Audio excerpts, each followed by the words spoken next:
Hello guys, so I'm here with the next session of KVPY SX series. So guys, today I'm going to ask you a question. Has pressure pressurized you? So कौन से pressure की बात कर रहा हूँ मैं? Let's see. For those of you who are seeing me for the first time, my name is Vikas Agarwal and I'm a master teacher of physics at Vedantu. I did my BTech in aerospace engineering from IIT Kharagpur. I graduated in the year 2008 and since then I've been in teaching industry. So I think that should be sufficient for now. The KVPY schedule, every Sunday we bring you sessions on KVPY SA and KVPY SX according to this schedule. You can take a snapshot of this if not done already. And every Sunday you can come to the VOS channel, YouTube channel, and you'll find these fabulous sessions. One such session is the current one. So what are we going to cover in this session? In this session, we are going to talk about electric pressure. Okay, we are going to cover theory around electric pressure.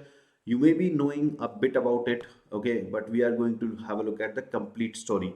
And then, like before I start teaching you the theory, I will first show you the questions that I'm going to cover in this session so that you can try those questions before continuing with the video. And if you feel that you can solve those questions without watching these sessions, then you don't really need these sessions. You can just skip the session. And if you're not able to solve those, then you need this session. Watch the session and then attempt those questions again. Hopefully you'll be able to solve them. All right, and finally in the end I will give you a teaser. If you want to study from us, if you want to be a part of batches run by a clubway team, then send us the solution of the teaser. We share teaser every week. You keep sending us the solutions. If we find that your solutions are good enough, then we will reach out to you. All right, guys, let's begin. So the topic that we are going to cover would be electric pressure. Let me show you the questions. So this is one question that we are going to cover in today's session. You can pause the video around and you can read the question. This is the second question that we are going to cover in today's video. And teaser, I'm going to show you towards the end. So with that, I think it's time to begin. तो हम अपनी कहानी start करते हैं. Like मैं ये बताता हूँ कि हम इवेंचुअली क्या करना चाहते हैं, हम किस क्वेश्चन को आंसर करना चाहते हैं, मैं वो बताता हूँ. And then will start from somewhere. तो मैं पहले ही बता रहा हूँ कि हमारा क्लाइमैक्स क्या होने वाला है, ठीक है. And then will weave the entire story. तो ये मान लेते हैं एक सरफेस है, ठीक है, और इस सरफेस के ऊपर कुछ चार्ज डेंसिटी है जो कि कांस्टेंट भी हो सकती है, वेरिएबल भी हो सकती है, ठीक है. तो मान लेते हैं कहीं पे चार्ज डेंसिटी कम है, कहीं पे ज्यादा है, ठीक है. आई एम नॉट सेइंग कि ये कंडक्टिंग सरफेस है, it can be any surface like conducting, non conducting. What I am saying is कि सरफेस पे चार्ज है, ठीक है. और सराउंडिंग रीजन में इलेक्ट्रिक फील्ड प्रेजेंट है. इसका खुद का भी मतलब कि खुद अपने सराउंडिंग में इलेक्ट्रिक फील्ड प्रेजेंट कर रही होगी, और उसके अलावा और भी फैक्टर्स हो सकते हैं जिनकी वजह से इलेक्ट्रिक फील्ड इसके आसपास की स्पेस में प्रेजेंट हो. सबका कंबाइंड इफेक्ट हमें पता है. जैसे यहाँ पे एक पॉइंट में कंसीडर कर लेता हूँ. लेट्स से ये एक पॉइंट है A which is very close to the surface, ठीक है, और ये एक पॉइंट है B which is again very close to the surface. तो मान लेते हैं हमें ए पर जो नेट इलेक्ट्रिक फील्ड है वो हमें दे रखा है, ठीक है. Let's say this is even vector, and when I से वेक्टर इट मींस कि हमें इसका मैग्नीट्यूड भी पता है, इसकी डायरेक्शन भी पता है, ठीक है. सिमिलरली बी पॉइंट पर जो नेट फील्ड है लेट्स से वो हमें पता है, ठीक है. तो इसको मैं E2 वेक्टर कह लेता हूं. Again if I am saying that I know the vector it means I know the direction also, I know the magnitude also. तो हमें ये जो रीजन है, ये जो इस सरफेस का नेबरिंग रीजन है, ठीक है, इस नेबरिंग रीजन पे हमें नेट फील्ड पता है. माइंड यू, नेट फील्ड, ठीक है. Net field can comprise of some external factors, ठीक है. जैसे मान लेते हैं कि जो स्पेस हमें दिखाई नहीं दे रहा इस फिगर के अंदर, उस स्पेस में कुछ चार्ज बॉडीज रखी हुई हैं और उनकी वजह से यहाँ पे एक इलेक्ट्रिक फील्ड प्रेजेंट है. एक तो वो हो गया, प्लस ये शीट खुद अपनी सराउंडिंग में कुछ फील्ड प्रोड्यूस कर रही होगी. सबका मिला मिलू के जो नेट वैल्यू है वो हमें पता है, ठीक है. अब हम चाहते क्या है, हम चाहते हैं कि ये जो छोटा सा एलिमेंट है जिस पे मान लेते हैं कि चार्ज डेंसिटी सिग्मा है, इसको हम कहते हैं लोकल सरफेस चार्ज डेंसिटी. तो ये तीन चीजें अगर हमें गिवन हो, तो अब हम ये पता लगाना चाहते हैं कि इस एलिमेंट पर प्रेशर कितना लग रहा होगा. मतलब प्रेशर लग रहा होगा क्या? Well we are expecting that. क्यों? क्योंकि ये शीट किसी फील्ड में अगर रखी हुई है तो इसके ऊपर फोर्स तो लग रहा होगा, ठीक है, या इस छोटे से टुकड़े के ऊपर कोई फोर्स तो लग रहा होगा. तो फोर्स पर यूनिट एरिया कितना होगा, वो प्रेशर होगा. उसके बारे में हम बात करना चाहते हैं, ठीक है. तो हम एक रिजल्ट निकालेंगे, एक इवेंचुअल रिजल्ट निकालेंगे, ठीक है. और ठीक है, मैं पहले रिजल्ट बता देता हूँ, फिर मैं बताता हूँ कि हम वहां पहुंचेंगे कैसे. तो मैं पहले क्लाइमैक्स रिवील करता हूँ, फिर अपनी कहानी चलेगी फ्लैशबैक के अंदर. तो ये होगा क्या, देखो, इस E1 के हम दो कंपोनेंट्स बना सकते हैं. Like E1 perpendicular, that means A पर जो नेट फील्ड है उसका एक कंपोनेंट मान लेते हैं सरफेस से परपेंडिकुलर डायरेक्शन में होगा, ठीक है. इसको मैं इधर कहीं मान लेता हूँ, ठीक है. तो इसको हम कह देते हैं E1 perpendicular, and then there would be another component which may be parallel to the surface, इसको मैं E1 पैरेलल का नाम दे देता हूँ, ठीक है। तो E1 के हम दो कंपोनेंट्स बना सकते हैं, सिमिलरली हम E2 के दो कंपोनेंट्स बना सकते हैं, एक होगा E2 परपेंडिकुलर और एक होगा E2 पैरेलल। तो यहाँ पे अगर मैं डिफरेंट कलरिंग से बना देता हूँ ताकि तुम आइडेंटिफाई आसानी से कर पाओ, ठीक है। तो एक कंपोनेंट इधर आ जाएगा, let's say this is E2 perpendicular, ठीक है, और एक कंपोनेंट इधर की तरफ आ जाएगा which will be E2 parallel, ठीक है। तो इस पूरी सिचुएशन का एक एस्पेक्ट होता है इनमें रिलेशंस को डिस्कस करना, मतलब how is E1 parallel related to E2 parallel and how is E1 perpendicular, यहाँ पे ये E1 परपेंडिकुलर होना चाहिए, how is E1 perpendicular related to E2 perpendicular, एक एस्पेक्ट ये है। उसके बारे में भी बात करेंगे as a by product, as a side product, मतलब एम वो नहीं था, मुद्दा वो नहीं था, लेकिन उसके बारे में बात कर लेंगे, ठीक है, कि how are these two related to each other and how are these two related to each other. लेकिन वो हमारा एक साइड वो हुआ कि मतलब एजेंडा नहीं था, पर हमें डिस्कस करना होगा, हम कर लेंगे। एजेंडा पे वापस आते हैं, एजेंडा था प्रेशर लिखना, ठीक है। तो एक्सप्रेशन क्या बनेगा मैं पहले बता देता हूं। तो इस सरफेस पे छोटे से एलिमेंट पे जो प्रेशर बनेगा वो बनेगा sigma into E1 perpendicular plus E2 perpendicular divided by 2, ठीक है। ये नॉर्मल प्रेशर होगा, मतलब कि जो लॉन्गिट्यूडनल प्रेशर हम जिसे कह सकते हैं, ठीक है। ये जो पैरेलल कंपोनेंट्स हैं इसकी वजह से एक शियर फोर्स भी लगेगा, तो वो भी लिखा जा सकता है, जैसे इसको तो मैं नॉर्मल प्रेशर कहता हूँ, नॉर्मल मतलब जो सरफेस से परपेंडिकुलर लगेगा, ठीक है। और एक शियर भी लगेगा, इस शियर को अगर हमें लिखना हो तो इसको हम लिख सकते हैं सिग्मा इंटू E1 पैरेलल, ये लिखा जा सकता है, ठीक है। तो ये बन जाएगा शियर फोर्स, ठीक है। तो अभी हमारा एजेंडा है इसको डिराइव करना, ठीक है। ये जो है this would be a by product, हो जाएगा derive, we will be happy to know that. और एक बाय प्रोडक्ट होगा इनमें रिलेशन, ठीक है। तो let's see what to do. तो हम कहानी स्टार्ट करेंगे इस सरफेस को गायब करके, ठीक है। नाउ रिमेंबर वो क्लाइमैक्स था जहां तक हम पहुंचना चाहते हैं, कहानी कहां से स्टार्ट करें, तो कहानी स्टार्ट करते हैं। मान लेते हैं हम एक पैरेलल यूनिवर्स में चले गए, ठीक है। हम जिस दुनिया में रहते हैं उससे एक पैरेलल यूनिवर्स में चले गए हैं, वहां पे कुछ भी नहीं है, नथिंग इज देयर, ठीक है। वहां पे कुछ भी नहीं था, हमारी ये शीट भी नहीं थी, ठीक है। लेकिन वहां पे एक इलेक्ट्रिक फील्ड प्रेजेंट था due to some charge bodies that were not visible to us, मतलब कि जितनी दुनिया मैं देख पा रहा हूँ, ठीक है। लेट्स से कि मैं उस यूनिवर्स का एक लिमिटेड वॉल्यूम देख पा रहा हूँ, लिमिटेड स्पेस देख पा रहा हूँ, उस स्पेस के अंदर मुझे एक इलेक्ट्रिक फील्ड तो नजर आ रहा है, ठीक है। और सरफेस जो ये शीट थी, ये वाली शीट, ठीक है, जिसपे हम फोर्स निकालना चाहते हैं, ये मेरे पास है, ये मेरे हाथ में है, ठीक है। अभी तक मैंने इसको यूज करना स्टार्ट नहीं करा है। तो हम एक दूसरी दुनिया में गए जिसका एक लिमिटेड स्पेस हमको विजिबल है, उस लिमिटेड स्पेस में मुझे एक इलेक्ट्रिक फील्ड दिखाई दे रहा है, ठीक है। सरफेस मेरे हाथ में है। तो अभी मैंने क्या किया, मैंने पहले उन पॉइंट्स को पहचाना, लेट्स से कि ये पॉइंट, या चलो यहाँ कहीं बना लेते हैं, this point was A and this point was B, ठीक है। सो ए और बी पॉइंट को मैंने रिकॉग्नाइज किया, जिनके बीच में मैं सरफेस को रखने का इंटेंशन रखता हूँ, ठीक है। अभी तक सरफेस को रखा नहीं है। Now my question to you all is right now that A पर कुछ इलेक्ट्रिक फील्ड होगा जिसको हम ई ए वेक्टर लिख देंगे, बी पर कुछ इलेक्ट्रिक फील्ड होगा जिसको हम ई बी वेक्टर लिख देंगे। A and B points are very very close to each other, ठीक है। इनके बीच में से बस एक सरफेस पास करेगी which will have a negligible thickness, so these two points are very very close to each other. तो अगर मैं तुमसे ये पूछता हूँ कि what can you comment regarding EA vector and EB vector, ask this to yourself, would you be inclined to say कि भाई ये नियरली इक्वल हो जाएंगे, मतलब कि देखो एग्जैक्टली इक्वल ना भी हो, अगर एग्जैक्टली इक्वल तो नहीं होंगे ना, मतलब कुछ तो डिफरेंस होगा, पर वो डिफरेंस बहुत ही कम होगा। तो हम ये क्लेम तो कर ही सकते हैं कि जो ई ए वेक्टर होगा that will be almost same as E B vector, that means the difference would be very very small, ठीक है। इस बात का ये भी कॉन्सिक्वेंस निकलता है कि ई ए का जो परपेंडिकुलर कंपोनेंट होगा वो अप्रोक्सीमेटली ई बी के परपेंडिकुलर कंपोनेंट के बराबर माना जा सकता है। Perpendicular to what? Perpendicular to the surface that we will keep. अभी नहीं रखी है लेकिन हमको पता है हम कहां पे रखने वाले हैं, कैसे रखने वाले हैं, ठीक है।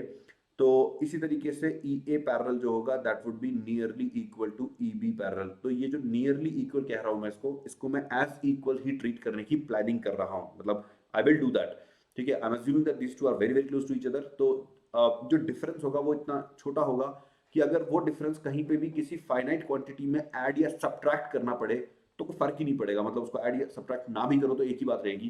तो विल सी कि हमें इसको कंसिडर करने की जरूरत पड़ेगी या इसको हम इग्नोर कर सकते हैं, ठीक है। तो करंट सिनेरियो ये है, ए और बी पर इलेक्ट्रिक फील्ड नियरली इक्वल है, ठीक है। हमें कुछ फील्ड लाइंस भी नजर आ रही है। Now my question to you all, ठीक है, pay pay very good attention to this.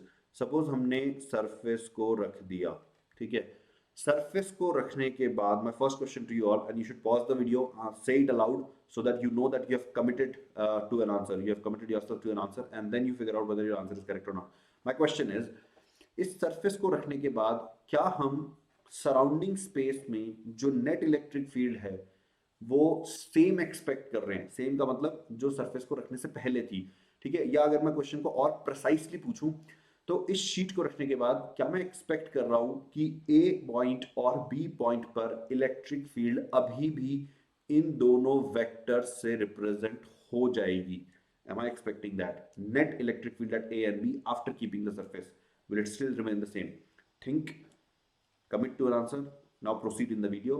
My answer was generally no. Like I should not expect that. ठीक है, क्योंकि पहले पहले ए और बी पॉइंट पर जो भी फील्ड थी, मतलब whoever created the external field, बस वो एक एक्सटर्नल फील्ड ही थी और कुछ भी नहीं था, ठीक है। But the moment you keep this sheet, ठीक है, शीट पे खुद पे चार्ज हमने मान ही रखा है, तो अब जो सराउंडिंग स्पेस है, ये वाली जो दुनिया है आसपास की, ठीक है, इस दुनिया के अंदर अब, ठीक है, इस दुनिया के अंदर अब एक और इलेक्ट्रिक फील्ड आ गई है, वो है शीट की इलेक्ट्रिक फील्ड। तो हर पॉइंट पे अब दो तरह की इलेक्ट्रिक फील्ड होगी, एक एक्सटर्नल और एक शीट की। यानी कि अब अगर मैं पूछता हूं कि भाई ए पर जो नेट इलेक्ट्रिक फील्ड की नई वैल्यू है, ठीक है, इसको मैं प्राइम लगा देता हूं, तो ये हमें लिखना चाहिए जो प्रीवियस वैल्यू थी वो plus contribution from sheet at point A, sheet या सरफेस जो भी यूज करना चाहो।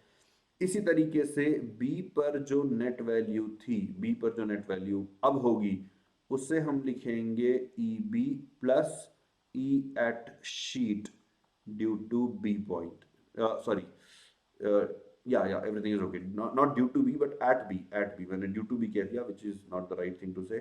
Electric field at sheet due to B, sorry, electric field due to sheet at B, ठीक है। तो this is what we should claim now कि A और बी दोनों पॉइंट पे इलेक्ट्रिक फील्ड में कुछ ना कुछ चेंज तो आ ही गया होगा, ठीक है। यहाँ से ना मेरी बातों को बहुत बहुत बहुत केयरफुली सुनना, क्योंकि इंपॉर्टेंट है, ठीक है, मतलब वो बहुत सटलिटीज इन्वॉल्व है, उनको समझना जरूरी है। अब आगे की बात करते हैं। तो चलो ठीक है, नेट फील्ड बदल गया, और हमको ये समझ में आ रहा है कि नेट फील्ड में किस किस का कॉन्ट्रीब्यूशन होगा। वो कॉन्ट्रीब्यूशन एग्जैक्टली लिखेंगे कैसे, दैट्स अ सेपरेट स्टोरी, आएंगे उसके ऊपर, लेकिन चेंज हो चुका होगा, ठीक है, मतलब और कॉन्ट्रीब्यूशन शीट का होगा, एक्सटर्नल फील्ड का होगा। अब बात आती है कि चलो ठीक है, यहाँ तक की बातें सारी बहुत बढ़िया हैं, लेकिन अब हम बात करते हैं कि यहाँ पे जो एक छोटा सा एरिया मान लेते हैं डी ए एरिया का, मतलब कि एक छोटा सा एलिमेंट मान लेते हैं डी एरिया का, इस एलिमेंट पर कितना फोर्स लग रहा है वो हम लिखना चाहते हैं, ठीक है। यहाँ पे चीजें थोड़ी सी ट्रिकी होनी है, लेट्स ट्राई टू अंडरस्टैंड।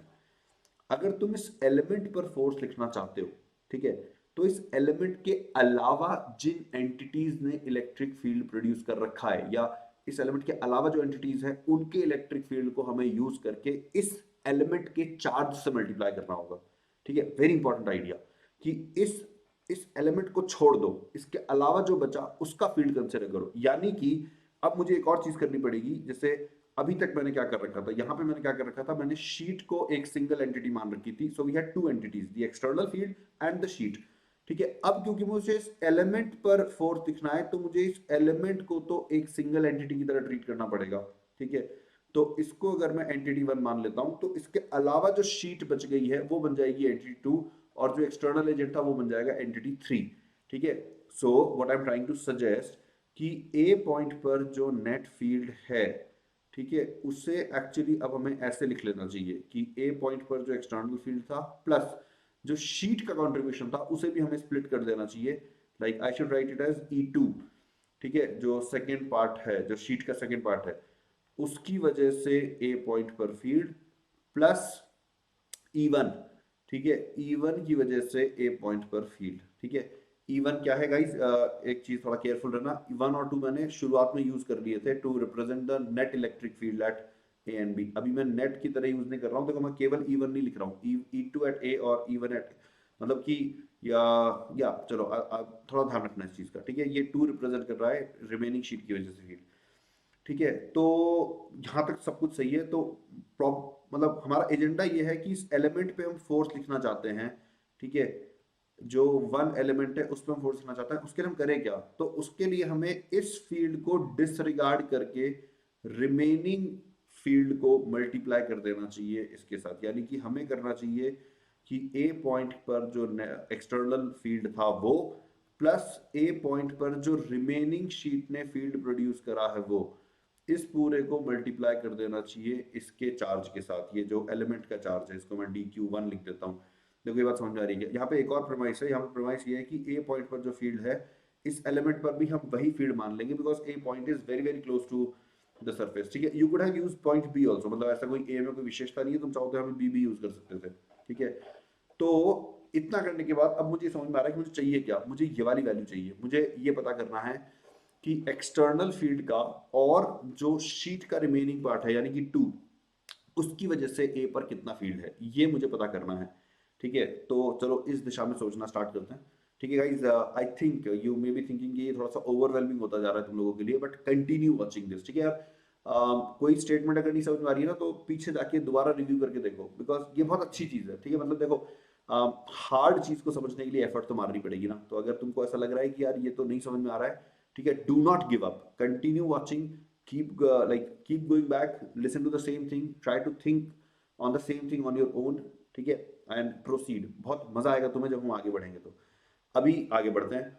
तो अब मुझे समझ में आ रहा है कि हमारे पास तीन एंटिटी थी। ठीक है, 3 2 1, 3 था एक्सटर्नल एजेंट, 2 था रिमाइंडर ऑफ द सरफेस और 1 था एलिमेंट।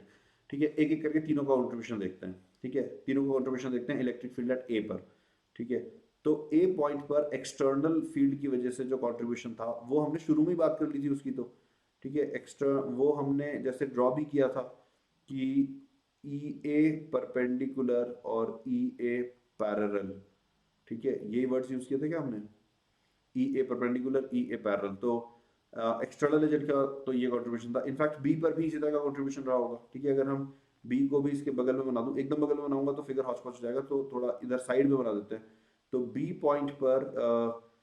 पॉइंट पर जो एक्सटर्नल फील्ड था उसका कंट्रीब्यूशन होगा जैसे again E B at E B perpendicular and then ए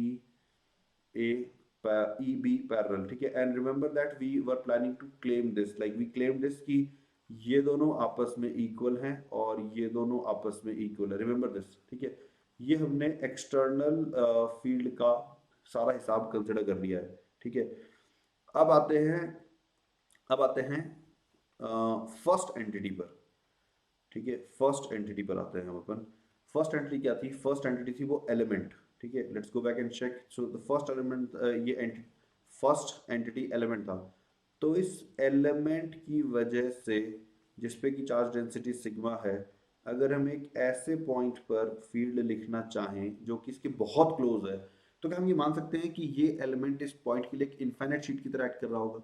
ठीक है, रिमेंबर इनफाइनाइट एक रिलेटिव वर्ड होता है। इनफाइनाइट हम तब यूज कर सकते हैं जब पार्ट इस पॉइंट का डिस्टेंस डिस्क के सेंटर से या इस एलिमेंट के सेंटर से जितना भी दूर है उसके कंपैरिजन में इस एलिमेंट का साइज बहुत बड़ा है। मतलब कि जैसे ये रेडियस चाहे मिलीमीटर्स में सही, चाहे माइक्रोमीटर में सही, चाहे नैनोमीटर्स में सही, अगर ये डिस्टेंस इसके कंपैरिजन में बहुत बहुत छोटा है, ठीक है, तो तुम इनफाइनाइट शीट की तरह कंसिडर कर ही सकते हो। And we are assuming that ना, like we are assuming that A and B points are very very close to the surface. ठीक है, तो देयरफॉर आई कैन क्लेम कि भाई ये जो एलिमेंट है ये ए पॉइंट के लिए इनफाइनाइट शीट की तरह बिहेव करेगा।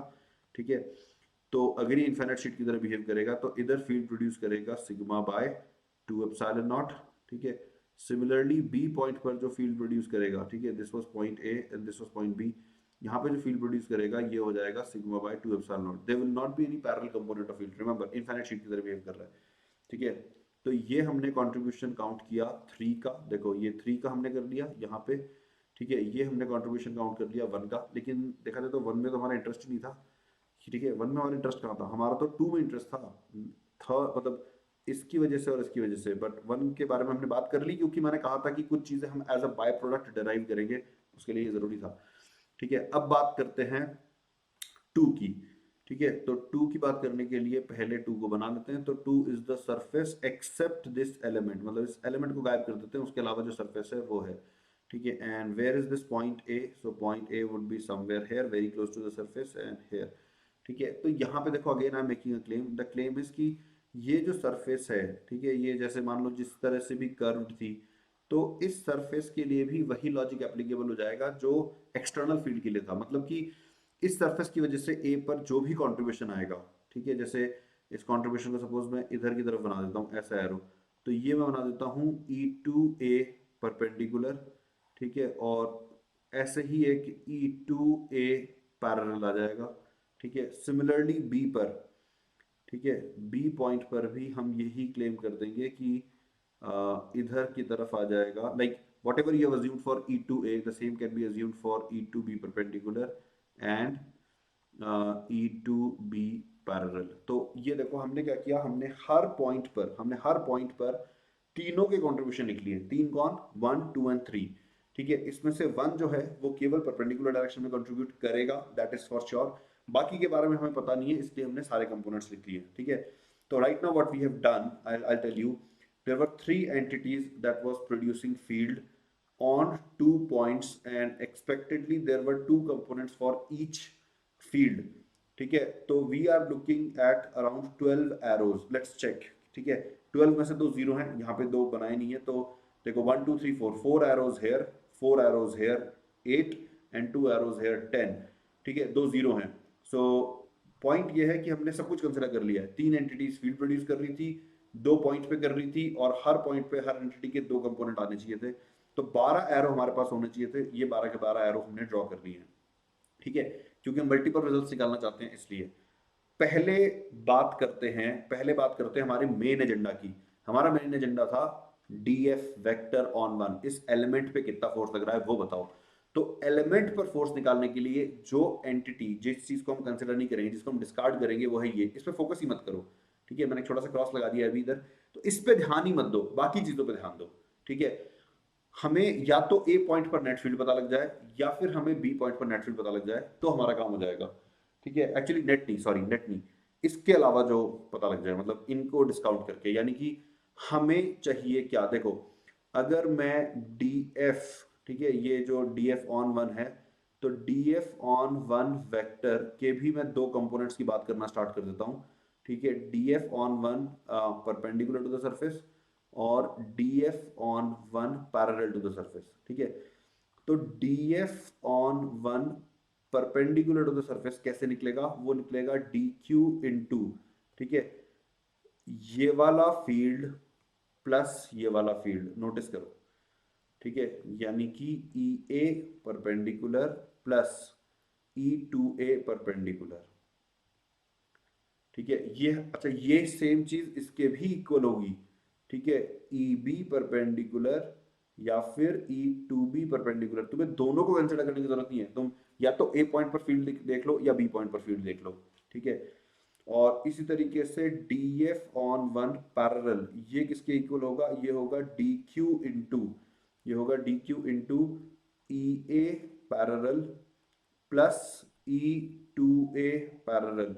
Similarly it can be written for B, तो ये हो जाएगा E A, sorry, E B parallel plus E two B parallel, ठीक है। तो ये हमने जो एलिमेंट पे हमें नेट फोर्स चाहिए, उसके दो कंपोनेंट हो सकते हैं, तो दोनों कंपोनेंट को हमने कैसे कैसे लिखा जा सकता था वो देख लिया, ठीक है।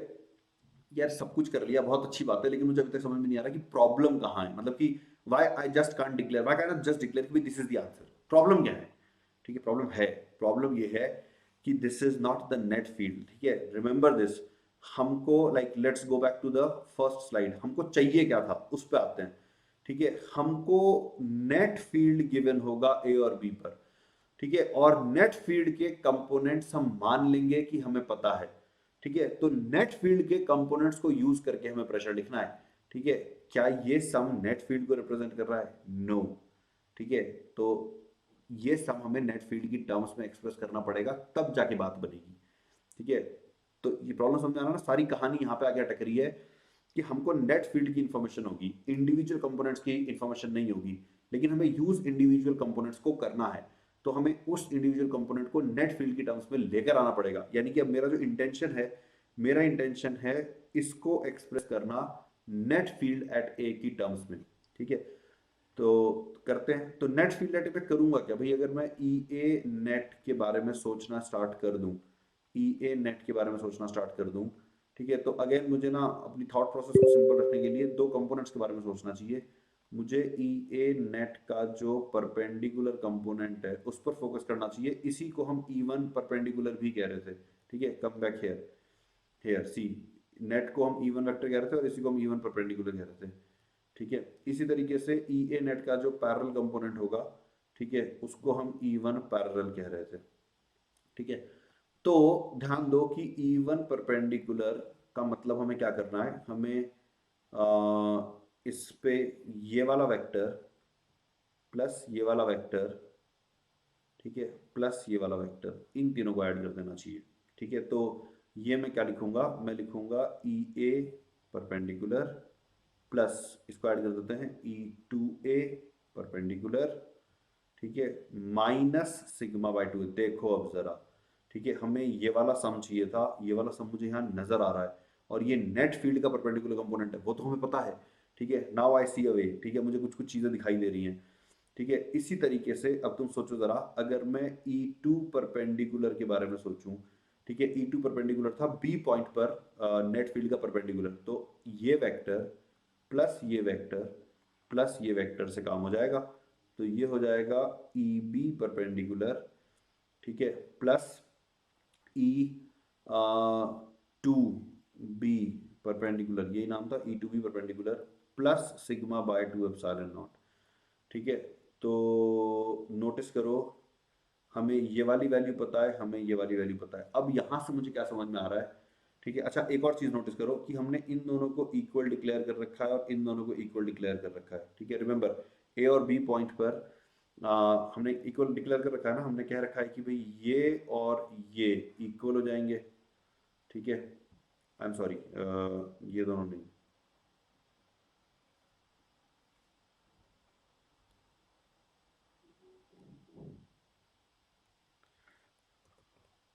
ये और ये, ठीक है, और इसी तरीके से ये और ये इक्वल हो जाएंगे, तो वही मैं यूज कर रहा हूँ ई ए परपेंडिकुलर। ठीक है, ई ए परपेंडिकुलर को मैं ई बी परपेंडिकुलर के इक्वल, ठीक है, और ई टू ए परपेंडिकुलर, तो ई टू ए परपेंडिकुलर को ई टू बी परपेंडिकुलर के इक्वल। ठीक है, तो कहने का मतलब ये हुआ कि ये वाला सम मुझे चाहिए था, देखो ये वाला सम मुझे चाहिए था। ठीक है, टेम्पररीली इसको एक्स नाम दे देते हैं, तो x plus sigma by two epsilon not ये हो गया, और इधर हो गया x minus sigma by two epsilon nought. तो इन दोनों इक्वेशन को अगर मैं ऐड कर दूंगा, ठीक है, नेक्स्ट पेज पे लिखता हूँ, I will end up with E one perpendicular plus E two perpendicular is equals to two X, यानी कि हमें x पता लग गया, जो हमारा रिक्वायरमेंट था कि हमें x चाहिए net field at A and net field at B की टर्म्स में। तो E1 perpendicular represents the perpendicular component of net field at A. E2 perpendicular represents the perpendicular component of net field at B. ये हमारा काम हो गया। ठीक है, which also means देखो जरा कि हम df on one perpendicular को from this equation देखो, we can write it as dq into x, x will be E1 perpendicular, ठीक है, ये वन है, E1 perpendicular plus E2 perpendicular by to. Now how much will be DQ, DQ को हम लिख सकते हैं सिग्मा DA। ठीक है, तो ये हो जाएगा E1 perpendicular plus E2 perpendicular by 2, and therefore we are now done. This divided by dA will be the normal pressure, which is sigma into E1 perpendicular plus E2 perpendicular by 2. Have a look at this. ठीक है, तो ये हमें derive करना था, ये हमने derive कर दिया। देखो आ रहा है समझ में। इसी तरीके से शेयर कैसे लिखेंगे हम, ठीक है, तो शेयर हो जाएगा सिग्मा, देखो सिंस ये केवल परपेंडिकुलर डायरेक्शन में फील्ड प्रोड्यूस कर रहा है, ठीक है, तो पैरेलल डायरेक्शन में कोई फर्क ही नहीं पड़ रहा है इसका खुद का, इसका तो कोई कंट्रीब्यूशन है नहीं, तो जो नेट वैल्यू है वही हमारा काम कर देगी, मतलब it's itself not contributing in the parallel direction, therefore कोई चक्कर ही नहीं है, मतलब कि नेट फील्ड इन परपेंडिकुलर डायरेक्शन वो एनीवेज इन दोनों का सम ही होना था। ठीक है, तो सीधे सीधे लिख देंगे इसका मतलब हम कि ई वन पैरेलल, ठीक है, जिसको कि हम सिग्मा ई टू पैरेलल, मतलब this is parallel component of net field at A, this is parallel component of net field at B. ठीक है, तो हमने दोनों चीजें प्रूव कर दी। ठीक है, मतलब हमने देखो वो तो डराइव कर दिया that we set out to derive, वो तो डिराइव हो गया है ऑलरेडी। आ रहा है समझ में? ठीक है गाइज, आई कैन अंडरस्टैंड कि there were too many symbols, ठीक है, and there were too many components, ठीक है। तो ये चीज़ ना एक बार में ग्रास्प नहीं होगी, ठीक है। मैंने वो सारी चीज़ें बताई हैं that you need to know to gain the correct understanding, ठीक है, to gain the correct understanding. और होपफुली अगर तुम 2-3 बार रिपीट करके देखोगे, ठीक है, तो समझ में आ जाएगा। और समझने का एक तरीका ये भी होगा कि तुम कर करके देखो, ठीक है, मतलब मैं जो कह रहा हूँ उसको सिर्फ सुनो और देखो मत, उसको रिपीट करो, like try to do it yourself and then match कि तुम्हारी इक्वेशन मेरी इक्वेशन से मैच कर रही है कि नहीं, ठीक है। और जहाँ जहाँ पे डिफरेंस आ रहा है रियलाइज करोगे वो डिफरेंस क्यों आ रहा है, ठीक है। आई एम एक्सपेक्टिंग कि समझ में आ जाना चाहिए, मतलब आई एम एक्सपेक्टिंग कि तुम लोग एफर्ट मार लोगे एंड देयरफॉर तुम्हें समझ में आ जाएगा, ठीक है। तो चलो, हमारा जो मेन एजेंडा था वो हमने कर दिया है, ठीक है। हमने प्रेशर को एक्सप्रेस कर दिया है नेट फील्ड की टर्म्स में, क्योंकि हमें ज्यादातर केसेस में नेट फील्ड पता होते हैं। ये जो इतने सारे कंपोनेंट हमने लिख दिया ना, वो इंडिविजुअल कंपोनेंट्स हमें नहीं पता होते हैं, ठीक है। अब हम आते हैं जो बाय प्रोडक्ट्स थे उन पे, ठीक है। बाय प्रोडक्ट्स क्या थे? देखो, बाय प्रोडक्ट्स में तुम नोटिस करो कि जो नेट फील्ड है, जैसे जैसे ये नोटिस करो, अगर E1 परपेंडिकुलर और E2 परपेंडिकुलर का मैं डिफरेंस ले लूं, ठीक है, लाइक इसी इक्वेशन में अगर मैं करता हूं E2 perpendicular minus E1 perpendicular, ठीक है, तो ये वाली value sigma by epsilon naught आ जाती है क्या, ठीक है। So this is a rule, actually this is something that like very very important result, मतलब ये रिजल्ट बता रहा है कि किसी भी सरफेस का के ऊपर अगर चार्ज है तो उसके दोनों तरफ जो नेट फील्ड होंगे उनके परपेंडिकुलर कंपोनेंट का difference sigma by epsilon not होता है, ठीक है। एंड यहाँ पे हमने ऑलरेडी ये बात तो कह ही दिया है कि E1 पैरेलल जो होगा वो E2 पैरेलल के इक्वल होगा, मतलब कि इनको हम कह सकते हैं कि ये बेसिकली बाउंड्री कंडीशंस टाइप मान लो, ठीक है, कि एक लेयर के दोनों तरफ जो नेट फील्ड होता है उनमें क्या रिलेशन होता है, ठीक है। जैसे ये .1 मान लो और ये .2 मान लो, तो E1 का जो पैरेलल, मतलब इस पॉइंट पे इस डायरेक्शन में जो कंपोनेंट है, इस पॉइंट पे इस डायरेक्शन में वही कंपोनेंट होता है। वेरी इंपॉर्टेंट बाउंड्री कंडीशन, मतलब कि एक चार्ज सरफेस को क्रॉस करने से पैरेलल कंपोनेंट चेंज नहीं होते, ठीक है। इनको डिराइव करने के और भी तरीके होते हैं, मैंने उस तरीके से प्रेजेंट किया जिससे तुम्हें चीजें विजुअलाइज दिखाई दे। क्यों नहीं हो रहा? इसलिए नहीं हो रहा क्योंकि ये वाली सरफेस सिर्फ इस डायरेक्शन में फील्ड प्रोड्यूस कर रही है, इसलिए इन दोनों में कोई इफेक्ट नहीं हो रहा, इनमें कोई फर्क ही नहीं पड़ रहा, ठीक है। और क्योंकि ये सरफेस इस डायरेक्शन और इस डायरेक्शन में फील्ड प्रोड्यूस कर रही है, ऑपोजिट डायरेक्शन में प्रोड्यूस कर रही है, और जो कंट्रीब्यूशन है वो सिग्मा बाय 2 एप्सिलॉन नॉट है। तो जब हम डिफरेंस लेने जाते हैं, ठीक है, तो sigma by 2 epsilon not minus of minus sigma by 2 epsilon not होकर ये सिग्मा बाय एप्सिलॉन नॉट रह जाता है। यानी कि जब भी हम एक चार्ज लेयर को क्रॉस करेंगे पूरी इलेक्ट्रोस्टैट्स में, तो उस लेयर के दोनों तरफ जो पॉइंट्स हैं उन पर नेट फील्ड के पैरेलल कंपोनेंट्स इक्वल आते हैं, और परपेंडिकुलर कंपोनेंट्स का जो डिफरेंस होता है वो सिग्मा बाय एप्सिलॉन नॉट होता है। ये कॉन्सेप्ट बहुत जगह पे यूज किया जाता है जहां पे एक चार्ज की लेयर होती है, ठीक है, और हमें कई बार इस रीजन में फील्ड पता होता है, इस रीजन में फील्ड पता होता है, और हमको डेंसिटी निकालने को बोला जाता है, तो हम इसी कॉन्सेप्ट पे रिलाई करते हैं, ठीक है। Very important concept. तो ये जो बाउंड्री कंडीशंस हैं, this is your by product, we have learn this as the by product. जो मैं कह रहा था कि इतना कुछ कर रहे हैं तो काफी कुछ सीखने को भी मिलेगा, तो ये अगेन आई एम रीआइटरेटिंग, ये बहुत इंपॉर्टेंट कॉन्सेप्ट होता है to address question such as this, कि एक सरफेस के दोनों तरफ फील्ड पता है और डेंसिटी निकालनी है, ठीक है।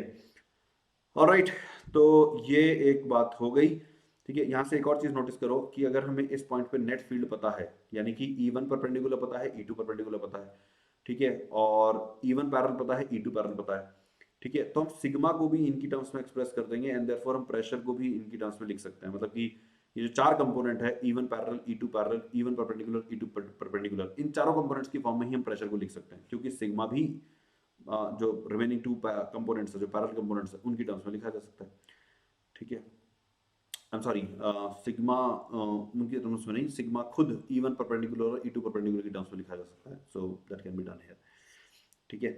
इनफैक्ट आई एनकरेज यू कि यू ट्राई दिस योरसेल्फ, है ना, मतलब सिग्मा को यहाँ से रिप्लेस करके देख लो, ठीक है, क्या एक्सप्रेशन बनता है, try to interpret that expression, ठीक है गाइस। तो बहुत सारी कहानी हो गई इलेक्ट्रिक प्रेशर को लेकर, ठीक है। To summarise, I am going back to the first slide जहाँ पे मैंने क्लाइमैक्स बताया था, ठीक है।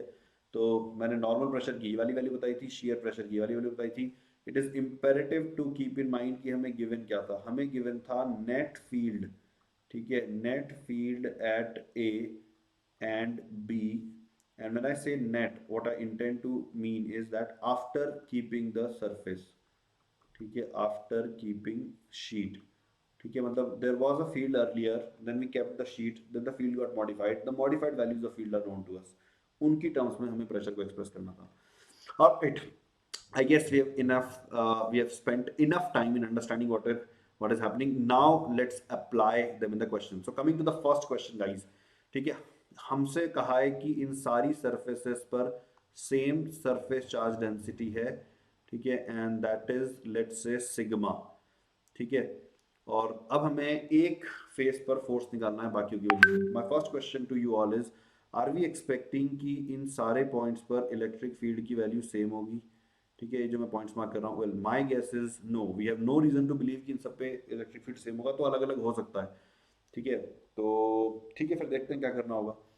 तो इसके लिए जो फर्स्ट चीज हम करेंगे, तो देखो अब हम क्या करने वाले हैं, my first step would be to draw a Gaussian surface जो कि इस क्यूब के जैसा ही है, like cube similar to this but slightly smaller in size as compare to this, मतलब कि जैसे अगर मैं यहाँ पे इस फिगर में रिप्रेजेंट करना थोड़ा सा मुश्किल होगा, तो मैं यहाँ पे बगल में रिप्रेजेंट कर देता हूँ कि ये सपोज अगर मेरा गिवन क्यूब था, ठीक है, ये अगर हमारा गिवन क्यूब है, तो हम जो गॉसियन सरफेस लेंगे वो गॉसियन सरफेस हम लेंगे ऐसी, ठीक है, I hope you are able to understand कि just inside this given cube, आ रहा है क्या समझ में, ठीक है, जस्ट इनसाइड, ठीक है, इसको मैं S1 का नाम दे देता हूँ। तो कैन यू टेल मी कि फाई S1 यानी कि net outward flux from S1 कितना होगा, ठीक है, जज, I think you all are predicting it to be zero, which is correct answer, because इस गॉसियन सरफेस के अंदर चार्ज ही नहीं है, ठीक है, इस गॉसियन सरफेस के अंदर चार्ज ही नहीं है, therefore the net outward flux from this Gaussian surface would be zero.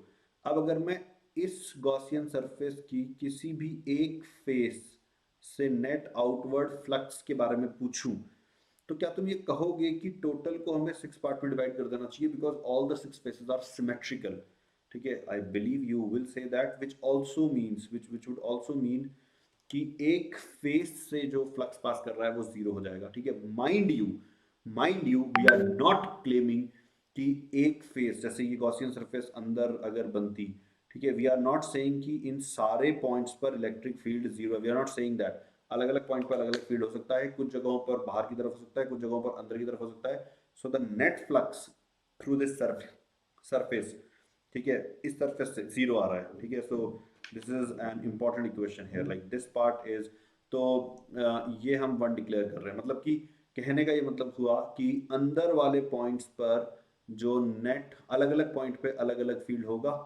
ठीक है, ये तो बेसिकली ये सरफेस का एक तरफ हो गया ना, लाइक जिस सरफेस में हमें फोर्स निकालना है, ठीक है, उस सरफेस के एक तरफ वाले पॉइंट को, लाइक लेफ्ट वाले पॉइंट को अगर मैं वन डिक्लेयर कर रहा हूँ, राइट वाले को टू डिक्लेयर कर रहा हूँ, तो E1 परपेंडिकुलर, नोटिस करो कि फ्लक्स में परपेंडिकुलर कंपोनेंट का ही रोल होता है, पैरेलल का नहीं होता, तो E1 परपेंडिकुलर इनटू DA का इंटीग्रेशन इस सरफेस पे ये जीरो आ गया, नोटिस करो, ठीक है, ये जो एक फेस है इसके ऊपर, ठीक है, द लाइक दिस वैल्यू, ठीक है, इज एक्सप्रेस्ड लाइक दिस, तो let's call this as equation number 1, ठीक है। अब हम क्या करेंगे, हम सेम चीज करेंगे बट इस बार हम गिवन क्यूब से जरा सी बड़ी सरफेस अज्यूम करेंगे, ठीक है, लाइक अगेन इस फिगर में रिप्रेजेंट करना मुश्किल है थोड़ा सा, तो इस क्यूब से जरा सी बड़ी सरफेस, जस्ट बड़ी सरफेस, ठीक है, यहाँ पे ले लेते हैं, तो let's call this surface as S2, ठीक है, तो अब अगर मैं तुमसे पूछता हूँ कि net outward flux from S2 बताओ, will you be willing to say it's sigma into L square into 6 by epsilon naught, check this, ठीक है, क्योंकि ये जो पूरा का पूरा क्यूब है ये हमारी इस दूसरी गॉसियन सरफेस के कंप्लीटली इनसाइड लाई करता है, तो टोटल चार्ज हो जाएगा sigma into L square into 6, ये टोटल चार्ज होगा, total charge upon epsilon not. Similarly अब अगर मैं इस S2 के केवल वन फेस की बात करूं, सपोज ये जो फेस यहाँ पे है, ठीक है, जो कि क्यूब के बाहर है, ठीक है, इससे कितना फ्लक्स जा रहा है अगर मैं ये जानना चाहूँ, तो क्या हमें फाई S2 को 6 से डिवाइड कर देना चाहिए, ठीक है, the answer will again be yes and we can do that because of symmetry, ठीक है, और ये क्या चीज है, अगेन नोटिस करो कि हाँ, ये जो सेकंड वाले पॉइंट्स है, लाइक इधर वाले पॉइंट्स को हम 2 कह रहे थे, तो ये हमने E2 परपेंडिकुलर, ठीक है, इंटू डी ए, E2 परपेंडिकुलर इंटू डी ए का इंटीग्रल, ठीक है, उसकी वैल्यू हमने प्रेडिक्ट कर ली है क्या, ठीक है, like this value should be sigma L square by epsilon not, this becomes equation number 2, ठीक है। तो चलो यहाँ तक भी सब कुछ सही है, लेकिन हमारा एम क्या था, हमारा एम था इस पर नेट फोर्स निकालना। तो देखो यहाँ पे एक छोटा सा एरिया डी ए ले लेते हैं, तो इस डी ए एरिया पर जो प्रेशर लग रहा था, यानी कि D F perpendicular by D A, वो sigma into E one perpendicular plus E two perpendicular by two, ये लिखा जाना चाहिए था, अभी हमने सीखा है ये, ठीक है। तो डी एफ परपेंडिकुलर हो जाएगा सिग्मा इंटू डी ए, ठीक है, into E one perpendicular plus E two perpendicular by two. अब चेक करो, अगर तुम इसको इंटीग्रेट करते हो टू गेट एफ परपेंडिकुलर, तो सिग्मा बाय टू तो इंटीग्रल के बाहर आ जाएगा, और जो बच गया वो क्या है, यह है integral of E one perpendicular into D A plus integral of E two perpendicular into D A. Notice करो, ये हमारी इक्वेशन वन में हमने जीरो प्रूव किया था, और इक्वेशन टू में इसकी वैल्यू यहाँ पे रही, ठीक है। तो थोड़ी जगह कम पड़ रही है आई गेस, ठीक है, तो मैं यहाँ लिख लेता हूँ गाइस, ठीक है, यहाँ पे आ जाते हैं। तो F परपेंडिकुलर हो जाएगा sigma by two into zero plus sigma sigma L square by epsilon not, ठीक है। तो आंसर हो जाएगा sigma square L square by two epsilon not, ठीक है। So I hope you enjoyed this question guys, I really hope कि ये question तुम्हें अच्छा लगा, और ये क्वेश्चन मुझे तो बड़ा अच्छा लगा था जब मैंने पहली बार इस क्वेश्चन को समझा था। What's the interesting aspect here, interesting aspect ये है कि वी नेवर क्लेम्ड कि इस सरफेस के डिफरेंट डिफरेंट पॉइंट पे हमें इलेक्ट्रिक फील्ड की वैल्यू पता है, हमें नहीं पता थी वो, ठीक है। इनफैक्ट नेट फील्ड हमें नहीं पता है, हमें इलेक्ट्रिक फील्ड के परपेंडिकुलर टू द सरफेस जो कंपोनेंट है उसका इंटीग्रल पता है, डी ए से मल्टीप्लाई करके जो इंटीग्रल आएगा वो हमें पता है, ठीक है। तो या आई थिंक तुम्हें बढ़िया लगाओ। अब सेम क्वेश्चन देखो मैं टेट्राहेड्रन की फॉर्म में पूछ रहा हूँ, ठीक है। There is one more thing that I did not speak about, अभी टेट्राहेड्रन सामने देख के मुझे याद आया कि there is one thing that I should have talked about, ठीक है।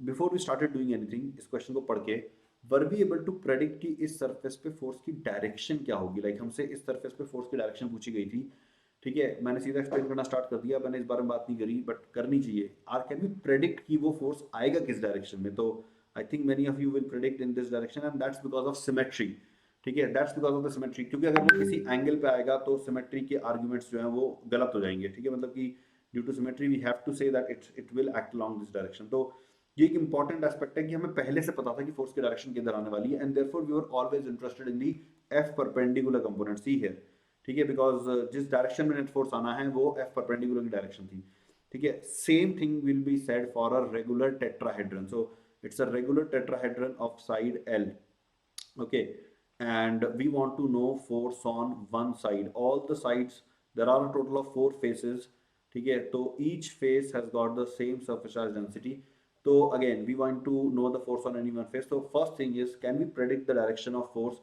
The answer is yes.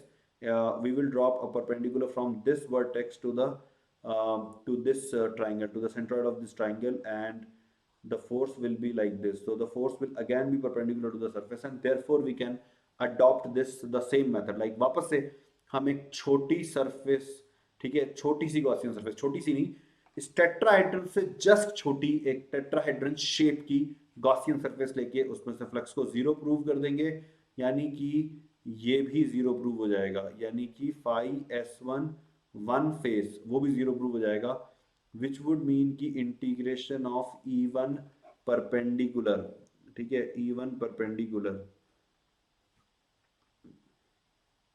E one perpendicular D A, ये हम जीरो प्रूव कर देंगे। एंड अगेन फिर से एक बड़े साइज की गॉसियन सरफेस लेंगे, जरा से बड़े साइज की, ठीक है, और उससे जो फ्लक्स आएगा वो आएगा सिग्मा इंटू एरिया। अब एरिया कितना होगा, ये इक्विलेटरल ट्राइंगल है, तो इक्विलेटरल ट्राइंगल का जो एरिया होता है वो होता है half into base into height, और हाइट होगी एल साइन 60, ठीक है। तो ये हो जाएगा sigma into L square into root three by four, ठीक है। तो ये हमने एक सरफेस का चार्ज रखा, इसको इंटू फोर कर देंगे, चारों सरफेस का चार्ज आ गया, ठीक है, तो ये हमने पूरी गॉसियन सरफेस से आउटवर्ड फ्लक्स को लिख दिया है।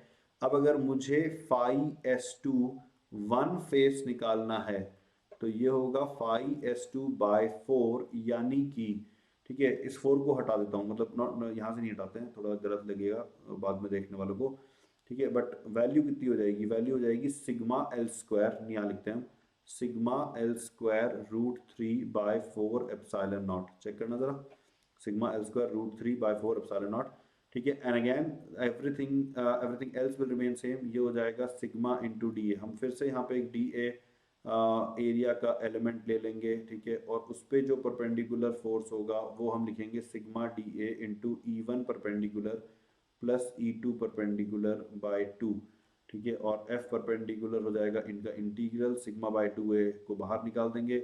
जो रिमेनिंग इंटीग्रल्स है उसमें से एक था जीरो और दूसरा था sigma L square root three by four epsilon nought. तो यानी कि ये बन जाएगा sigma square L square root three upon 8 epsilon naught, and this should be the answer for the tetrahedron question. Have a look at this, guys. तो I hope यहाँ तक आप लोगों को समझ में आया, बहुत बढ़िया समझ में आया, आई होप सो। ठीक है, अब मैं देता हूँ टीजर। ठीक है, तो मैं क्वेश्चन दिखाऊंगा जो मैंने भी सेशन में पढ़ा है, उससे रिलेटेड होगा वो। Try to attempt that question. इसका सोल्यूशन आप मुझे भेज सकते हो इस ईमेल आईडी पर eklavasupport@vedantu.com। Generally I would take about 3-4 days to respond. ठीक है, ये आईडी पर सारे सोल्यूशन इकट्ठा होते हैं, फिर ये हमारी टीम मेरे को फॉरवर्ड करती है, फिर मैं एक एक करके सोल्यूशन को देखता हूँ, जितना भी टाइम मिल पाता है उसके अकॉर्डिंग, कभी एक, कभी दो, कभी 4-5 सोल्यूशन देखता हूँ मैं, and then I keep replying to the students, so it takes a while to get the reply. ठीक है, तो इम्पेशेंट मत होना। ठीक है, सब्जेक्ट लाइन ये रखना, ठीक है, teaser solution, and then use this as the subject name. ठीक है, मतलब कि फिजिक्स, जैसे टीजर सोल्यूशन कोलोन, फिर यहाँ पे जैसे फिजिक्स आ जाएगा। ठीक है, if you want you can also include the session title like electric pressure or something like that, you can keep it। ठीक है, and if your solution is right, ठीक है, then we will reach out to you and we'll see how we can help you further। ठीक है, including an admission in our ongoing batches, absolutely free of cost or maybe at a very very nominal price। ठीक है, very nominal। ठीक है, so let's see what the teaser question is। so we are now talking about a dodecahedron। ठीक है ना, what is a dodecahedron? अगर ये नाम पहली बार सुन रहे हो तो पहले तो इसी के बारे में गूगल कर लेना। ठीक है, get to know about this solid, a very interesting solid. ठीक है, इसकी पूरी जो कैटेगरी होती है सॉलिड्स की, जैसे क्यूब हो गया, टेट्राहेड्रन हो गया, डोडेकाहेड्रॉन हो गया। ठीक है, they belong to a certain category of solids. ठीक है, आइडेंटिफाई की वो कौन सी कैटेगरी है। ठीक है, बड़े स्पेशल सॉलिड्स होते हैं ये। ठीक है, तो इसमें basically it's a figure made up of regular pentagons only. All the faces are regular pentagons and there are 12 faces in all। ठीक है, इनमें से दिखाई दे रहा है एक ये रहा, then like this is first, second, third, 4, 5 and 6, and तो ये 6 faces मिलके वन हाफ क्रिएट करते हैं। ऐसा ही एक अनदर हाफ होता है, दोनों आमने सामने जुड़े हुए रहते हैं। ठीक है, वेरी इंटरेस्टिंग फिगर। तो हमने इस डोडेकाहेड्रॉन की सारी सरफेसेस को सिग्मा डेंसिटी का चार्ज दे रखा है। ठीक है, एक एज लेंथ को एल मान लेते हैं, like this length, let's consider it as L, सारी बराबर होती हैं। ठीक है, तो एक फेस पर कितना फोर्स लगेगा, that you have to tell me. So guys, इसी के साथ अब ये सेशन समाप्त करने का समय आ गया है। Before going, I would like to tell you about Vedantu Eklavya. Actually, I will not telling you, I'm just introducing to this name. If you already know it, well and good. If you don't know it, Google search this particular name, Vedantu Eklavya, and you may just be pleasantly surprised. And if you do wish to join batches that are run by Eklavya teachers, then scan this QR code. यहाँ पे जितने भी batches Eklavya team run करती है उस सब की detail यहाँ पे रहेगी, कैसे उन बैचेस को ज्वाइन करना है ये तुम्हें पता रहेगा, and you can participate in the process. So on that note I will bid you farewell. एक छोटी सी बात और मैं पहले कह देता हूँ, जो 2022 के एस्पिरेंट्स हैं, 2022 के जो एस्पिरेंट्स हैं, वो ये स्क्वायर QR कोड स्कैन करके इस टेलीग्राम चैनल को ज्वाइन कर लो, so that you can be a part of Eklavya. यहाँ पे मैं जेई एडवांस के बहुत सारे टेस्ट डालूंगा जुलाई 2022 के महीने में और अगस्त 2022 के महीने में, so you can take those test, it will be absolutely free of cost.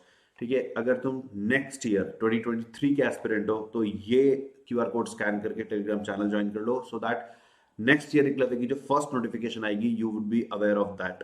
ठीक है, और अगर तुम अभी 11th ग्रेड में जस्ट आए हो and you are going to write JEE exam in 2024, तो ये QR कोड स्कैन करके टेलीग्राम चैनल ज्वाइन करके रखो। हमने 11th बैच के कुछ 11th ग्रेड के कुछ बैचेस स्टार्ट करे हैं which are taken by Eklavya teachers. If you want to be part of that batch, join this Telegram channel. इस बैच में हम टाइम टू टाइम एंट्री लेते रहेंगे डिफरेंट डिफरेंट क्राइटेरिया के बेसिस पे, so you can be one of those students. And just let me tell you that all these batches are basically free of cost, like very nominal fees is there. If at all there is a fees, then it's to the tune of 1100 or 500, something like that. Otherwise largely ये batches free ही होते हैं. Alright guys, so with that, one more thing I just recalled. So V Impact channel, a YouTube channel where we are building a repository. We are dumping solutions of previous year questions of JEE Advanced and KVPY. So make use of this channel, guys. Very useful channel if you are solving previous year questions. All right, guys. So with that, I'll end this session. I'll see you next week. Bye bye. Take care.